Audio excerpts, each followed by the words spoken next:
Drive le Mag. L'année 2014 a été marquée par une augmentation de la mortalité routière. Vous savez à quel point je tiens, sur tous les sujets, à la vérité, à la rigueur dans la communication des éléments statistiques, qu'ils soient bons ou moins bons. Et au total, en 2014, c'est 3388 personnes qui ont malheureusement perdu la vie sur les routes de France, ce qui représente une augmentation de 3,7%, soit 120 morts de plus qu'en 2013. Ces résultats ne sont pas à la hauteur de ce que je souhaite, c'est la raison pour laquelle nous devons prendre des mesures. Les chiffres 2014 ne sont pas ceux qu'on était en droit d'attendre. Ils ne sont pas à la hauteur des objectifs que nous nous étions fixés. Les piétons et les cyclistes sont les plus touchés par cette augmentation de la mortalité routière de l'ordre de 8%. Celle-ci n'épargne pas non plus les cyclomotoristes, plus 6%, ni les automobilistes, plus 3%, ni même, certes dans une moindre mesure, les usagers des poids lourds, plus 1%. Quelques chiffres, cependant, nuancent le tableau. La mortalité frappant la catégorie des motocyclistes, préoccupante depuis de nombreuses années, connaît en effet une très légère baisse de l'ordre de 1%. De même, on constate qu'il y a eu en 2014 moins de jeunes de 18-24 ans tués sur les routes, moins 8%, même si nous avons dû déplorer cette année encore beaucoup trop d'accidents dramatiques les concernant. L'année qui vient de s'achever est également marquée par une augmentation des accidents corporels, plus 1,7%, comme du nombre de blessés, plus 2,5%. S'il n'est pas surprenant que l'on se focalise d'abord sur le nombre de tués, il ne faut pas pour autant oublier les blessés de la route, et notamment les blessés graves. Si l'on en croit les chiffres présentés lors de la dernière séance plénière du Conseil national de la sécurité routière le 8 décembre dernier, les blessés graves seraient en effet environ 35 000 chaque année, selon la nouvelle définition européenne en vigueur.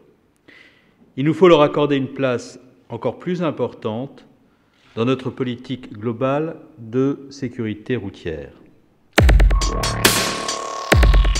Ce plan vise sur tous les leviers qui sont à notre disposition à agir afin de lutter le plus efficacement possible contre l'insécurité routière et ainsi sauver toujours plus de vies.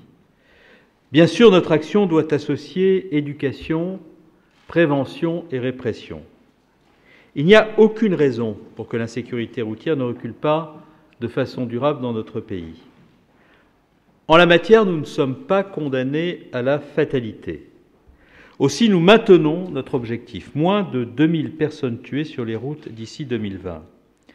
Cet objectif est ambitieux, bien sûr, à l'image du plan, mais c'est en se fixant de tels objectifs et en faisant tout pour les atteindre que nous réussirons à faire reculer le nombre de tués et de blessés sur les routes. Pour atteindre cet objectif, nous devions d'abord faire évoluer les méthodes sur lesquelles le plan d'action pour la sécurité routière doit s'appuyer. Les mesures que je propose ne peuvent en effet être efficaces que si l'analyse qui les précède et qui m'a conduit à les prendre repose sur un constat précis.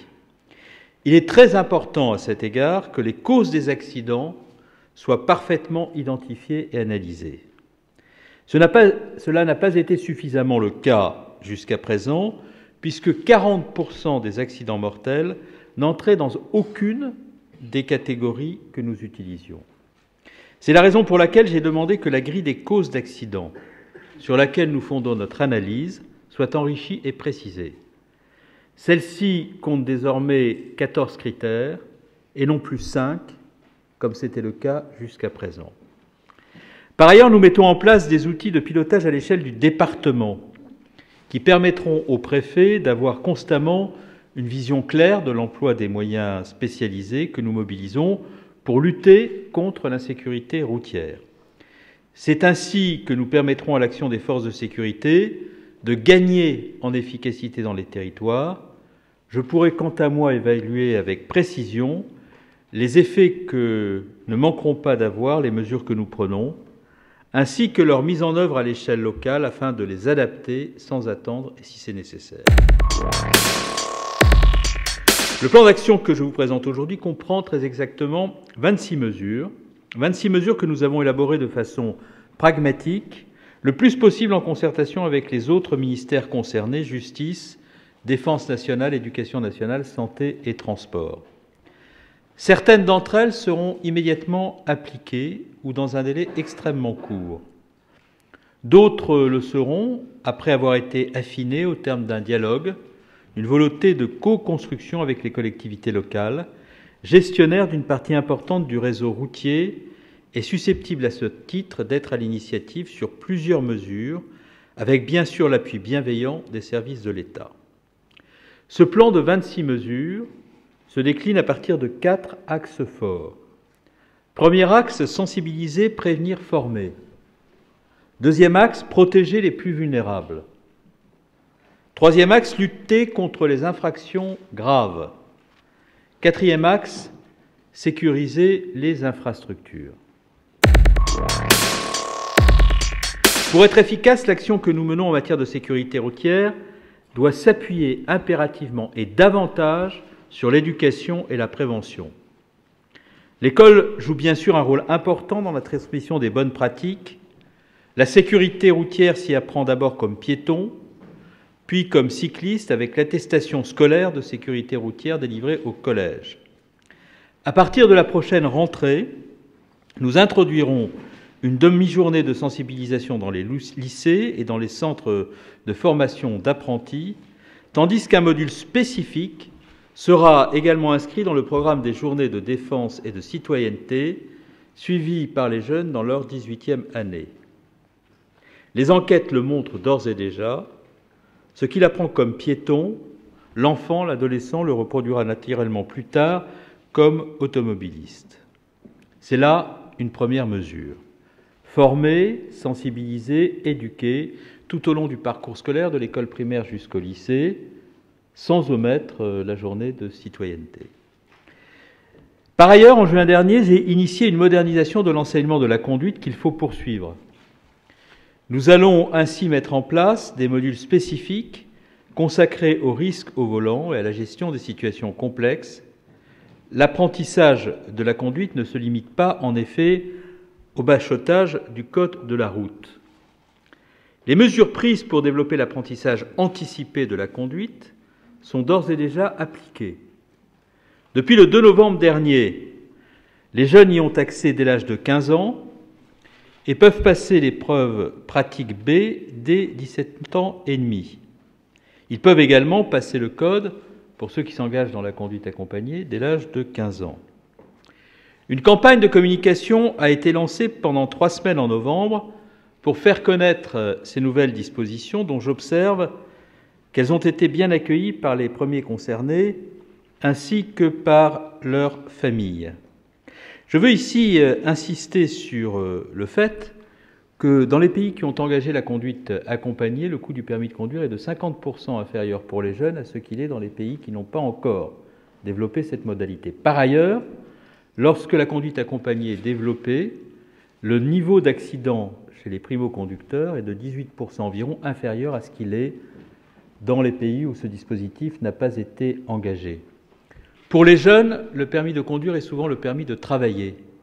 Permettre l'accession au permis de conduire des publics les plus jeunes à un coût qui soit le plus bas possible, avec des délais qui soient les plus brefs possibles, avec la garantie que la formation aura été suffisamment forte dès le plus jeune âge pour que les bonnes pratiques soient intégrées le plus tôt possible, est bien la volonté du gouvernement. Et je veux insister encore une fois sur le fait qu'en mettant en place cette mesure, nous avons souhaité aussi faire diminuer l'accidentologie parce que, encore une fois, la conduite accompagnée, l'apprentissage dès le plus jeune âge, le développement des bonnes pratiques dès l'origine fait que dans les premières années après que le permis de conduire a été obtenu, les accidents sont moins nombreux. Le Conseil national de la sécurité routière, dont je salue le président Armand Young et les membres du bureau ici présents, doit bientôt me faire des propositions sur la meilleure façon d'aider les jeunes à renforcer leur expérience de la conduite pendant la phase de permis probatoire. Les conducteurs ayant moins de 2 ans de permis sont impliqués dans 24% des accidents mortels ou corporels. Ce chiffre est important. Face à des situations difficiles, leur expérience encore limitée les pénalise gravement. Ils n'ont pas encore acquis tous les réflexes nécessaires et ils fatiguent d'autant plus vite que leur concentration est extrêmement mobilisée. Nous réfléchissons donc à des solutions permettant de mieux protéger les jeunes conducteurs. Notre objectif est de mieux protéger les jeunes conducteurs. Nous allons également développer des opérations de communication pour sensibiliser aux risques liés aux pratiques addictives et à l'utilisation du téléphone, appels téléphoniques, mais aussi rédaction de SMS, d'emails sur les smartphones, la création d'un site Internet du Conseil national de la sécurité routière contribuera considérablement à cet effort. Comme l'ont demandé certaines associations, nous allons également faire en sorte de rétablir certaines vérités lorsque des idées fausses circulent dans le débat public. Je sais que c'est une idée qui tient à cœur de la présidente Chantal Perrichon. Elle a raison. Beaucoup de fausses idées circulent concernant la sécurité routière qui appellent une information précise, juste, rigoureuse. Un espace dédié à cet effort de clarification et de pédagogie sera ouvert sur le site de la délégation à la sécurité routière. J'en porte d'ailleurs le projet. J'en profite pour saluer le préfet Lopez, délégué interministériel à la sécurité routière, qui s'engagera dans ce projet et le fera vivre dans les meilleurs délais. S'agissant de la lutte contre l'alcool au volant, qui est un sujet important, sur lequel il faut mobiliser les primo-conducteurs, nous allons abaisser le taux légal d'alcoolémie de 0,5 g par litre de sang à 0,2 g pour tous les conducteurs novices, ceux qui viennent de passer leur permis de conduire, mais ceux aussi qui sont appelés à le repasser. Il s'agit là d'une mesure puissamment éducative que nous mettons en œuvre à titre expérimental et dont nous mesurerons les effets dans le cadre de la politique constante d'évaluation des mesures que nous prenons et qui doit nous permettre d'ailleurs aussi de refonder notre relation avec le Conseil national de la sécurité routière. Cette mesure, elle s'inscrit dans la continuité du parcours de sensibilisation des conducteurs novices, mais aussi des jeunes conducteurs que j'évoquais à l'instant. Chaque exploitant de débit de boissons autorisé à fermer entre 2h et 7h du matin devra par ailleurs mettre effectivement à disposition des consommateurs des dispositifs d'autocontrôle, comme le Code de la santé publique l'impose déjà. Nous veillerons à ce que ce soit bien le cas. Les débits de boissons qui ne respectent pas la règle encourront une sanction administrative et leur autorisation de fermeture tardive, voire de vente d'alcool, pourra être retirée. Nous voulons, c'est le deuxième axe, protéger les plus vulnérables. J'évoquais le travail que nous devons mener avec les maires et les collectivités territoriales afin que la circulation des piétons, des deux roues, soit plus sûre, mais pas seulement. La circulation aussi de tous ceux qui, en automobile, en vélo, peuvent circuler dans les villes. Nous allons donc, avec l'Association des maires de France, améliorer la sécurité des piétons dans les villes et les villages. Il n'est pas acceptable, par exemple, que des parents qui promènent leur enfant dans une poussette soient obligés de descendre du trottoir sur la chaussée parce qu'un véhicule s'est mal garé en contravention avec toutes les règles qui pourtant devraient prévaloir. De même, il est important que les piétons soient vus par les automobilistes lorsqu'ils s'engagent sur les passages piétons. C'est dans cet esprit que nous avons arrêté plusieurs mesures du plan. Par ailleurs, le déploiement des radars feux rouges sera l'occasion de mettre en place des fonctionnalités supplémentaires. Il contribuera à limiter la vitesse des véhicules en ville et par là même à diminuer les risques pour les piétons, mais aussi pour les cyclistes. Je pense d'ailleurs que nos travaux avec l'AMF peuvent nous permettre d'aller plus loin. À l'instar des pavillons bleus qui distinguent les communes du littoral pour la qualité des eaux, un label pourrait récompenser désormais les communes engagées résolument dans la sécurité routière.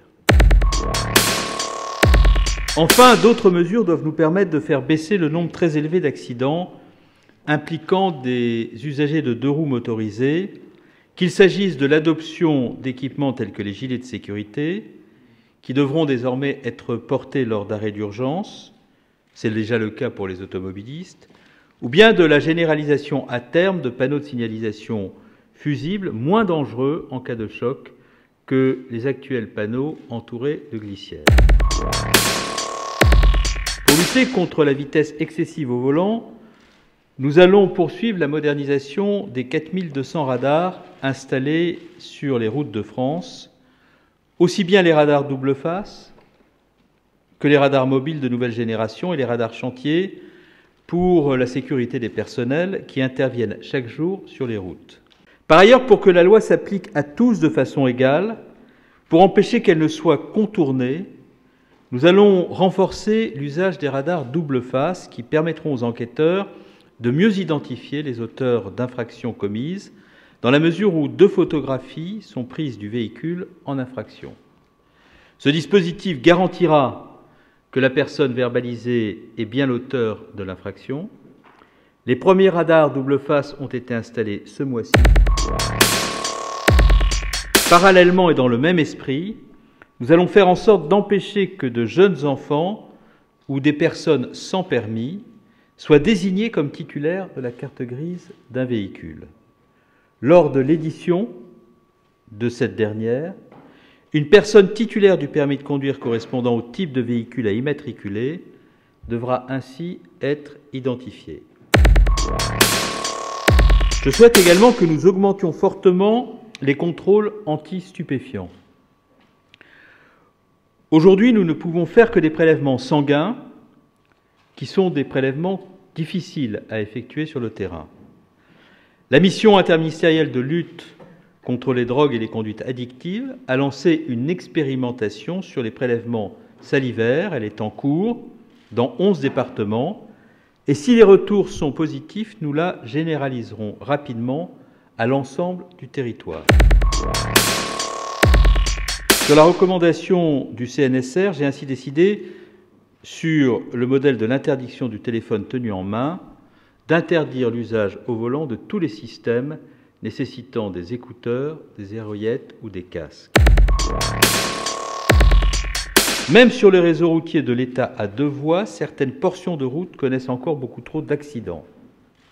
La vitesse maximale autorisée sera ainsi abaissée de 90 à 80 km/h sur certains tronçons d'axe pendant 2 ans, afin d'en observer les effets sur le nombre d'accidents. J'annoncerai, avant la fin du mois de février, les axes routiers que nous aurons retenus. Et je viendrai devant le CNSR à intervalles réguliers pour communiquer devant lui les résultats de cette expérimentation engagée sur ces axes routiers. Pour limiter les contresens sur les voies à séparation centrale, les gestionnaires de voirie seront désormais autorisés à renforcer la signalisation sur les bretelles de sortie par des panneaux sens interdit sur fond jaune, rétro-réfléchissants, afin d'alerter plus efficacement les conducteurs désorientés. Concernant les véhicules, nous soutenons les travaux européens pour améliorer la connaissance des mécanismes d'accident grâce à l'installation d'enregistreurs de données de la route dans les véhicules et grâce à la standardisation du format et du type de données enregistrées. Nous allons aussi réglementer le surteintage des vitres avant des véhicules. Actuellement, certains films ou dispositifs opacifiants rendent plus compliquée la contestation et la lutte contre les comportements dangereux, qu'il s'agisse de l'usage du téléphone ou bien de l'absence d'usage de la ceinture de sécurité. La justice peut déjà, dans certains cas, interdire à des conducteurs condamnés pour conduite en état d'ivresse d'utiliser des véhicules si ces derniers ne sont pas équipés de ces éthylotests anti-démarrage. Je souhaite que l'on renforce le réseau des installateurs agréés d'éthylotests anti-démarrage afin que la justice puisse facilement prononcer de telles peines. Ce sera l'un des objectifs du plan que j'annonce aujourd'hui que de procéder à la généralisation de ces installateurs agréés. Des plans de prévention des risques routiers, initiés au sein de chaque organisation et participant à la formation continue des conducteurs, doivent sensibiliser à ce problème grave. Ils doivent notamment permettre de trouver des parades concrètes à l'usage du téléphone au volant.